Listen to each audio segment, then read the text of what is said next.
Deputy Speaker, the clashes at Orgreave coking plant in 1984 are etched indelibly into our nation's memory.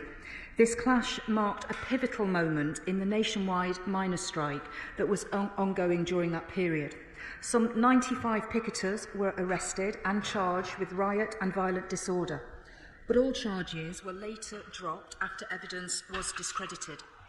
And as a result of the violence, there were serious implications for the relationship between policing and coalfield communities at that time. And the passage of time has not diminished the impact on those present and their families. On Thursday last week, the Home Secretary visited the site of the former Orgreave coking plant, along with campaigners from the National Union of Mine Workers and the Orgreave Truth and Justice campaign, as well as a number of members of this House and the Mayor of South Yorkshire. I know that the Home Secretary was very grateful to all those who took time to attend, and that she was moved by the experience that they shared by walking part of the route that picketers walked on that day 41 years ago. It is this Labour government's commitment to get truth and justice for those coalfield communities. Madam Deputy Speaker, it is of course important to note that there have been significant changes in the oversight of policing since 1984 and to the way that the public order is now policed. Nevertheless, questions about the specific events of Orgreave have remained unanswered for far too long. More than 4 decades may have passed, but those questions must still be answered, Madam Deputy Speaker. And that is why we have committed in Labour's manifesto to ensure, through an investigation or an inquiry, that the truth about events at Orgreave come to light. And yesterday we made good on that promise as the Home Secretary announced the establishment of an inquiry into events surrounding the clashes at the Orgreave coking plant in 1984. The Right Reverend Dr. Pete Wilcox, the Bishop of Sheffield, has agreed to chair the inquiry. The Bishop is a very well-respected member of the local and wider regional community in South Yorkshire, and his credibility and impartiality will stand him in very good stead to deliver this inquiry. He will be supported by a small panel of independent experts who will be appointed in due course, in a similar vein to the Hillsborough panel chaired by the Bishop of Liverpool in 2010. The purpose of the inquiry will be to aid public understanding of how the violent clashes and injuries caused at Orgreave on the 18th of June in 1984 and the events immediately afterwards came to pass. It will be a statutory inquiry under the Inquiries Act 2005 with the appropriate powers to compel the provision of information where necessary. The direction of the inquiry's investigation will be a matter for the Chair. As the sponsoring department, the Home Office will provide support and ensure that the inquiry has the resources needed to fulfil its terms of reference, but will have no other say in the conduct of the inquiry or the conclusions that it may reach until it is time for us to respond to them.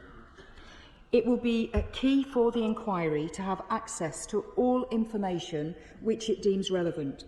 For that reason, the Home Secretary has recently written to all police forces, the National Police Chiefs Council and the College of Policing and all government departments to ask that all material they hold relating to the events of Orgreave be retained in order that it can be provided in a timely manner to the inquiry if requested. Recognising the need to deliver swiftly whilst avoiding any undue impact on individuals' well-being, I hope the inquiry will look to the previous examples of good practice, such as the Hillsborough Independent Panel, to inform its method of delivery. The Home Secretary is currently in the process of consulting the inquiry chair on a proposed terms of reference. She has asked him to engage with key stakeholders, including the National Union of Mine Workers and the Orgreave Truth and Justice campaign, as part of that process.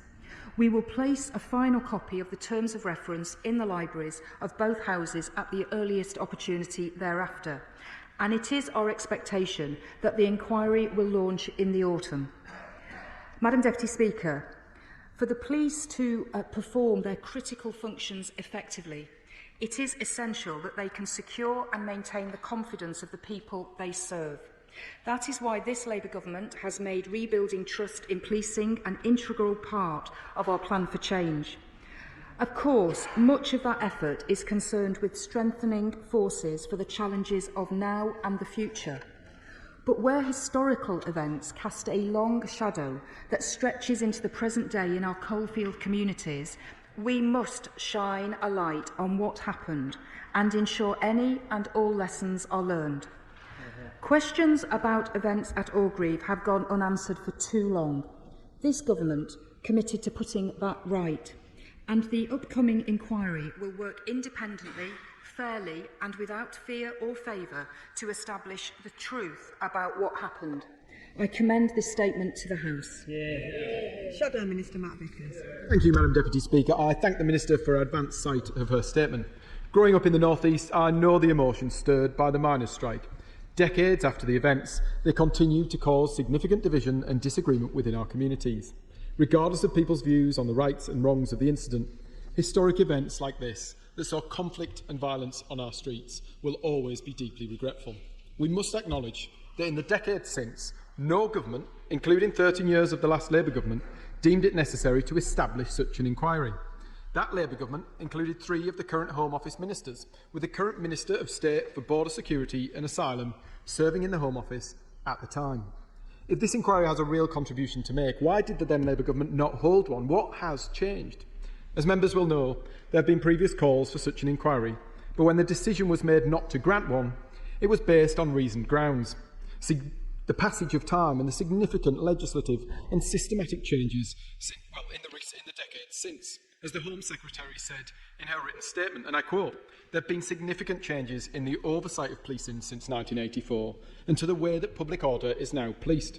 Does the Minister believe an inquiry is likely to result in any meaningful and relevant lessons for today's policing system?" The Minister for Policing was a long-standing advocate for those impacted by infected blood, a case of truly disgraceful systematic treatment over decades. Similarly, the Hillsborough panel highlighted the deep injustice of a tragedy involving this police force. But both of those inquiries came, understandably, at considerable cost. Therefore, can the Minister outline what the Department anticipates that delivering a proportionate and meaningful inquiry on this issue will cost? The press reports on the proposed chairman raise serious questions about his ability to act in a politically neutral and independent manner. Can the Minister assure the House that the inquiry will not be political in nature and that it will listen to the views of all parties present on the day, so that this is not merely an example of the government putting the interests of the unions ahead of the police? As in so many issues recently, this raises questions about the government's commitment to supporting brave police officers who act within the law to do their job. Can she confirm the government is committed to supporting police officers who put themselves in harm's way to keep public order and comply with their training and instructions? Finally, Madam Deputy Speaker, I note from the government's publication that the inquiry will be statutory, with powers to compel individuals to provide information where necessary. This sounds remarkably similar to a request we've made to the government, one which was repeatedly rejected. The victims and survivors of rape gangs deserve detailed updates on the progress of that inquiry. Yet the lack of information about how this new inquiry will be set up and how it will compel evidence leads me to conclude that the government has prioritised the miners over the miners who suffered horrific exploitation at the hands of rape gangs. This Labour government's union paymasters should not determine the pecking order of justice in this country. There are still perpetrators of child sexual exploitation and those who covered it up who've gone unpunished. And yet this government has chosen to prioritise this inquiry.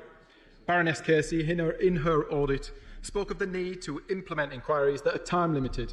What I ask of the government is this: focus on this issue and, given your initial refusal, ensure that action is taken at a much greater speed to bring about justice for those young, vulnerable women who suffered at the hands of rape gangs.